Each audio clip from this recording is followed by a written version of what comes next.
अस्सलाम वालेकुम dear students. मैं हूं फहीम बरकी और आज हम क्लास 9 की मैथमेटिक्स में चैप्टर नंबर 10 के अंदर एक्सरसाइज 10.1 में क्वेश्चन नंबर 5 को हल करने जा रहे हैं। और क्वेश्चन नंबर 5 पहले से मैंने बोर्ड पे लिखा है ताकि टाइम थोड़ा सा सेव हो जाए। जाते हैं क्वेश्चन की तरफ। क्वेश्चन नंबर 5 है, prove that the bisector of the vertex angle of N isosceles triangle is the perpendicular bisector of the base। इस क्वेश्चन के मुताबिक अगर हमारे पास एक आइसोसेलेस ट्राइंगल है और इसी आइसोसेलेस ट्राइंगल के एक वर्टेक्स में से अगर हम एक एंगल बाइसेक्टर पास कर लें, यानी एक एंगल बाइसेक्टर ड्रा कर लें, अगर ये बेस को कट करता है, ठीक है ना, बेस में से गुजरता है, तो फिर हमने ये प्रूफ करना है कि ये जो हमने बाइसेक्टर ड्रा किया है, एंगल बाइसेक्टर, ये बेस को दो बराबर हिस्सों में कट कर रहा है और इसी बेस के साथ जो एंगल बनाता है वो 90 डिग्री का है, यानी इसी बेस के लिए ये राइट बाइसेक्टर है। ठीक है, पहले जाते हैं समझते हैं कि एंगल बाइसेक्टर किसे कहते हैं। फर्ज कर लें, अगर मैं आपसे कहूं कि हमारे पास एक एंगल है, ठीक है, यहां पे मैं ड्रा करता हूं, ठीक है, यानी ए बी सी। फर्ज कर लिए हमारे पास एक एंगल है, एंगल ए बी सी, ये वाला एंगल, ठीक है। अब यहां से अगर हम एक ऐसा लाइन पास कर लें, एक ऐसा लाइन पास कर ले यहां पे कि ये लाइन क्या करे, इसी एंगल को दो बराबर हिस्सों में बांट दे, ठीक है, एंगल बी को दो बराबर हिस्सों में बांट दे। इसको अगर हम एंगल 1 कहें, इसको अगर हम एंगल 2 कहें, तो इस केस में अगर एंगल 1 और एंगल 2 अगर ये बराबर हैं तो फिर हम कहेंगे कि ये जो हमारे पास लाइन है एल एम, ठीक है, इसको आप स्मॉल कर लें, एल एम।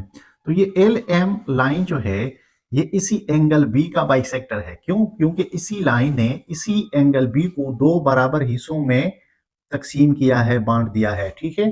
तो इस केस में यहाँ पे जो एंगल बनेगा और यहाँ पे जो एंगल बनेगा, ये दोनों एंगल आपस में क्या होंगे, बराबर होंगे। इसको कहते हैं एंगल बाइसेक्टर, ठीक है।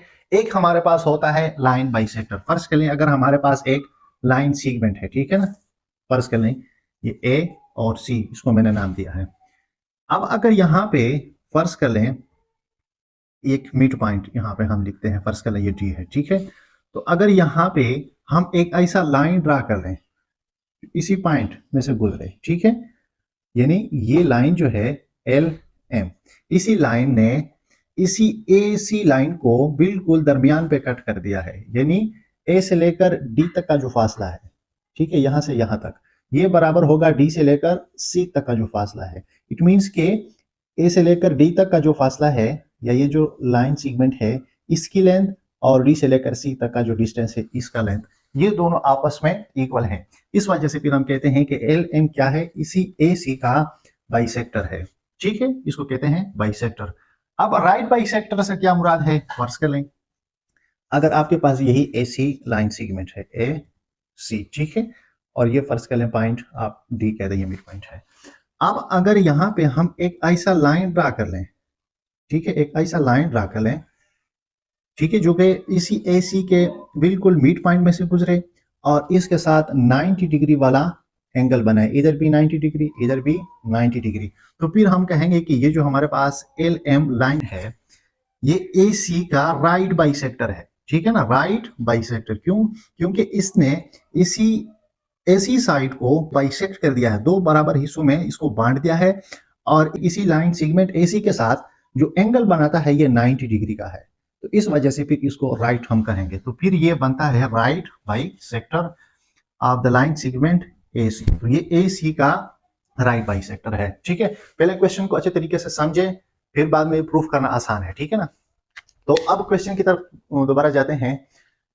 क्वेश्चन नंबर 5 में ये कहता है कि अगर आपके पास एक आइसोसेलेस ट्राइंगल है, ठीक है, तो फर्स्ट कर ले यहाँ पे हमने एक ट्राइंगल लिया है ए बी सी, ये हमारे पास एक आइसोसेलेस ट्राइंगल है, ठीक है। आइसोसेलेस ट्राइंगल में अगर किसी भी ट्राइंगल को आप उठाएं, अगर उसके दो साइड आपस में इक्वल है, यानी दो साइड की जो लेंथ है अगर वो बराबर है, तो ऐसे ट्राइंगल जो होते हैं उसको हम आइसोसेलेस ट्राइंगल कहते हैं, ठीक है। तो इस केस में ए बी और बी सी, ये जो दो साइड है इसका लेंथ हमने इक्वल लिया है, ठीक है, क्योंकि आइसोसेलेस ट्राइंगल है तो इसमें दो साइड आपस में इक्वल होते हैं, ठीक है। अब उसके बाद वो ये कहते हैं ना क्वेश्चन में कि जो वर्टेक्स एंगल है, ठीक है ना, यानी यहाँ पे एक एंगल फर्स्ट कर ले, हमने बी लिया है, अगर हम इसका एंगल बाइसेक्टर ड्रा कर लें, ठीक है, तो यहाँ पे हमने एक एंगल बाइसेक्टर ड्रा किया है, डी क्या है, इसी एंगल बी का बाइसेक्टर है, ठीक है, इसी बीडी ने एंगल बी को दो बराबर हिस्सों में बांट दिया है। क्लियर है यहां तक? अच्छा जी, फिर उसके बाद क्या है कि ये जो हमने बाइसेक्टर ड्रा किया है, ये जो हमने बाइसेक्टर ड्रा किया है एंगल का, ये बेस के लिए क्या है, परपेंडिकुलर बाइसेक्टर है, ये बेस के लिए क्या है, परपेंडिकुलर बाइसेक्टर है, ठीक है। अब हमें ये प्रूफ करना है कि ये जो बीडी लाइन सेगमेंट है ये बेस एसी के लिए परपेंडिकुलर है और ये इसका बाइसेक्टर है, यानी एसी को दो बराबर हिस्सों में ये बांट रहा है, ठीक है। तो ये हमने प्रूफ करना है। अच्छा जी, अब जाते हैं गिवन की तरफ, ठीक है, कि गिवन क्या है। गिवन ये है कि triangle A B C is an isosceles triangle, ठीक है। ये एक आइसोसेलेस ट्राइंगल है, इसका मतलब ये है कि हमने ए बी साइड और बी सी साइड कांग्रुएंट लिए हैं इस केस में, ठीक है। तो ए बी और बी सी ये साइड और ये साइड भी आपस में कांग्रुएंट है, ठीक है ना।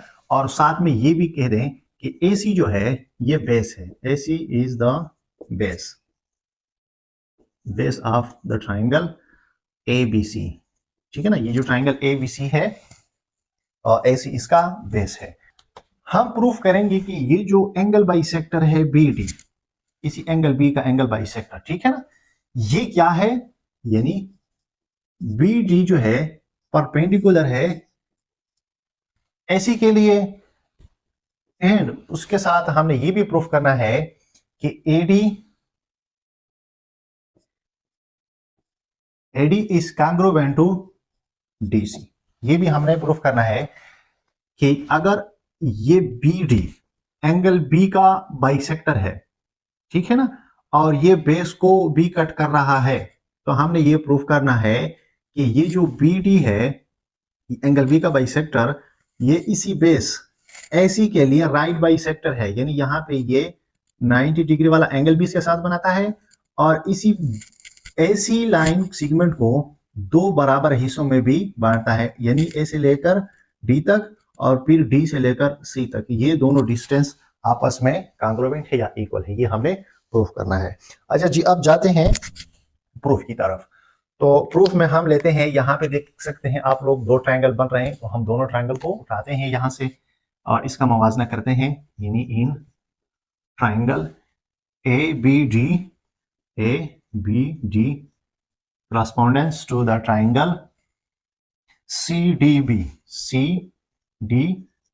ठीक है। दोनों ट्रायंगल का हम मवाजना करते हैं। अच्छा, अब देखिए यहां पे अगर आप देख लें एंगल 1 एंड एंगल 2 ये आपस में कांग्रुएंट है। क्यों कांग्रुएंट है?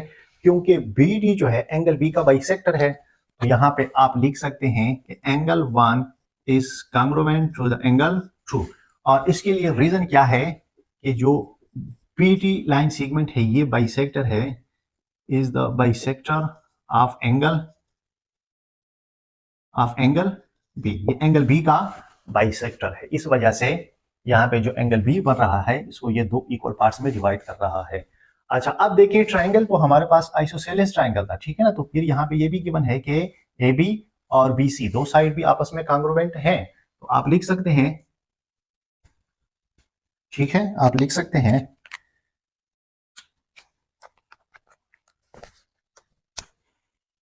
कि AB is congruent to BC, ठीक है, और ये तो गिवन है, ये हमने लिख लिया कि ये गिवन है। अच्छा, अब देखिए यहाँ पे ये जो BD है ना, BD ये तो दोनों ट्रायंगल का कॉमन साइड है, तो यहाँ पे आप लिख सकते हैं कि BD is congruent to BD, और इसकी रीजन क्या है, ये तो कॉमन साइड है, यानी यहां पे हमने ये साबित कर दिया कि दोनों ट्रायंगल में दो दो साइड और एक एक एंगल कांग्रुएंट है, तो फिर इसका मतलब यह है कि ये दोनों ट्राइंगल आपस में कांग्रुएंट है। तो आप लिख सकते हैं कि ट्राइंगल ए बी ये कांग्रुएंट है to the triangle C D B. ठीक है, दोनों ट्राइंगल आपस में कांग्रुएंट है। किस वजह से? क्योंकि यहाँ पे दो दो साइड, यहाँ पे देखिए ये साइड आपस में कांग्रुएंट है, ये तो दोनों के लिए कॉमन है, ये भी कांग्रुएंट है, और इसके बीच में जो एंगल बनते हैं ये भी कांग्रुएंट है। तो इसका मतलब ये है कि side is congruent to the side angle side. ठीक है, दोनों ट्राइंगल में दो दो साइड और उसके बीच में जो एंगल बनते हैं वो आपस में कांग्रुएंट है। इसका मतलब कि ये दोनों ट्राइंगल जो है ये आपस में अब कांग्रुएंट है। ठीक है, ये हमने साबित कर दिया। अब अगर ये दोनों ट्राइंगल आपस में कांग्रुएंट है तो इसके जो करस्पॉन्डिंग पार्ट्स होंगे वो भी आपस में कांग्रुएंट होंगे ना। तो फिर यहां पे हम ये लिख सकते हैं AD is congruent to DC. ठीक है, ये दोनों करस्पॉन्डिंग पार्ट्स हैं। अगर दोनों ट्राइंगल आपस में कांग्रुएंट है तो करस्पॉन्डिंग पार्ट भी आपस में कांग्रुएंट होंगे। तो एडी जो है ये कांग्रुएंट है डीसी के। ठीक है, और इसकी रीजन क्या है? करस्पॉन्डिंग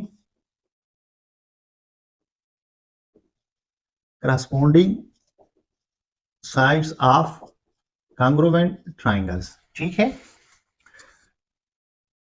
एक बात यहां से प्रूफ हो चुकी है।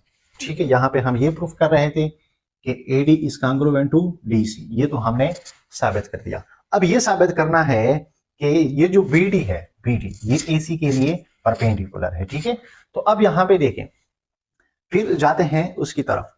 अगर ये दोनों ट्राइंगल आपस में कांग्रुएंट है तो उसके करस्पॉन्डिंग पार्ट आपस में कांग्रुएंट होंगे। तो इसका मतलब ये है कि यहाँ पे जो एंगल बन रहा है, एंगल ADB, एक ये वाला एंगल और एक CDB, एक ये वाला एंगल, ये भी आपस में करस्पॉन्डिंग एंगल्स हैं। तो यहां से हम लिख सकते हैं कि angle ADB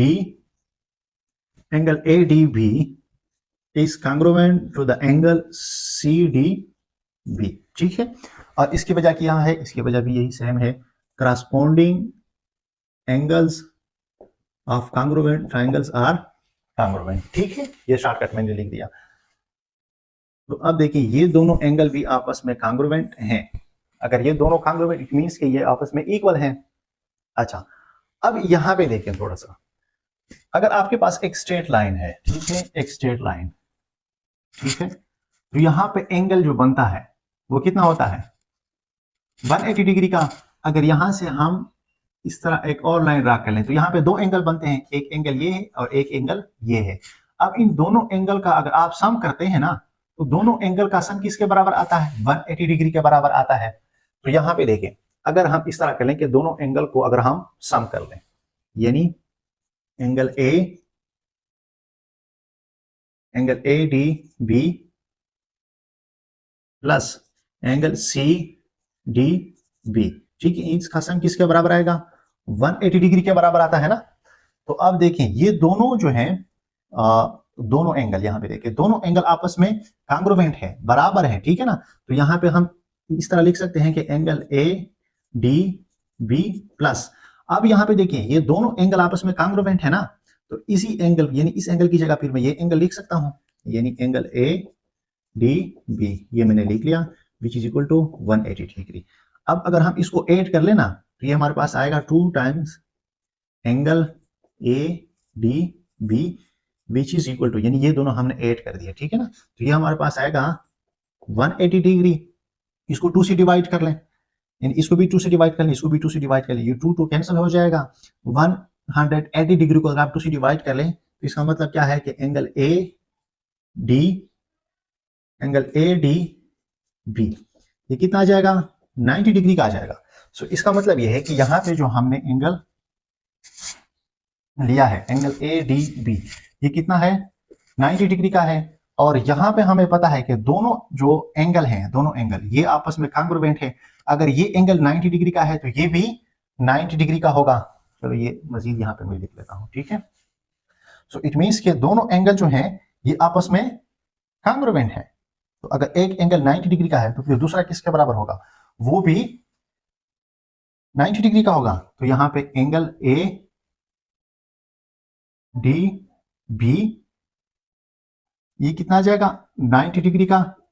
and angle A, यहां पे अब angle C D B, angle C D B ये कितना हो जाएगा, ये भी 90 डिग्री का ही हो जाएगा।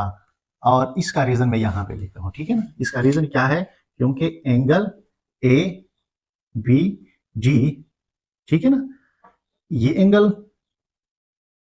कांग्रुएंट है, या आप बराबर लिख लें जो भी लिखना चाहते हैं, एंगल सी डी बी के। इस वजह से फिर मैंने यहां पे भी लिख दिया कि ये भी 90 डिग्री का ही होगा। अब अगर ये दोनों एंगल जो हैं, अब अगर ये एंगल भी 90 डिग्री का है, ये भी 90 डिग्री का है, तो इसका मतलब क्या है कि बी डी जो है, बी डी ये ए सी के लिए क्या है, परपेंडिकुलर है, ठीक है ना। तो यहां पे आप लिख सकते हैं कि दोनों जो है एंगल है वो 90 डिग्री के हैं। इसका मतलब ये है कि बी डी जो है, बी डी ये क्या है, परपेंडिकुलर है एसी के लिए, ठीक है ना। और इसकी रीजन हम क्या लिखेंगे, चलो इसकी रीजन मैं यहां पे लिख लेता हूं इस स्टेप का, ठीक है ना। इसका रीजन क्या है, क्योंकि a angle A D B is congruent to the angle C D B, और ये दोनों फिर किसके बराबर हैं, ये दोनों 90 डिग्री के हैं। तो इस वजह से फिर हम कहते हैं कि यहाँ पे बी डी और ए सी ये आपस में ये नहीं, बी डी क्या है, बी डी परपेंडिकुलर है ए सी का, ठीक है। तो हमने प्रूव कर दिया कि बी डी जो है ये ए सी का परपेंडिकुलर है। और फिर ये भी हमने प्रूफ किया कि A D is congruent to D C, यानी A D is congruent to D C. अगर मैं आपको सिंपल अल्फाज में बताऊं तो यहां से हमें यह साबित करना था कि ये जो बी डी है ये ए सी के लिए परपेंडिकुलर है, यहां से हमने साबित कर दिया, ठीक है ना। और फिर इसके लिए क्या है, ये बाइसेक्टर भी है, यानी ए सी को दो इक्वल पार्ट्स में डिवाइड कर रहा है। तो ये यहाँ पे हमने शो कर दिया, ठीक है ना। A D is congruent to D C, ये ए से लेकर डी तक का जो लेंथ है ये बराबर है डी से लेकर सी तक का जो लेंथ है, ठीक है ना। तो इसका मतलब क्या हुआ कि बी डी जो एंगल बाइसेक्टर था एंगल बी का, वो ए सी के लिए परपेंडिकुलर भी है और ए सी का बाइसेक्टर भी है। तो शॉर्टकट आप कह सकते हैं कि बी डी जो है ये ए सी का राइट बाइसेक्टर है या परपेंडिकुलर बाइसेक्टर है। क्लियर है, तो ये हमने प्रूफ करना था और यहाँ पे ये हम प्रूफ कर चुके हैं, ठीक है ना। तो आज के लिए इतना ही काफी है। अगर अभी तक आप लोगों ने हमारा चैनल सब्सक्राइब नहीं किया तो काइंडली चैनल को सब्सक्राइब कर लें और बेल आइकन को भी प्रेस कर लें ताकि तमाम नए आने वाले वीडियोस आप तक बर वक्त पहुंच सकें। वीडियो को लाइक और शेयर जरूर कर लिया करें। Thank you so much.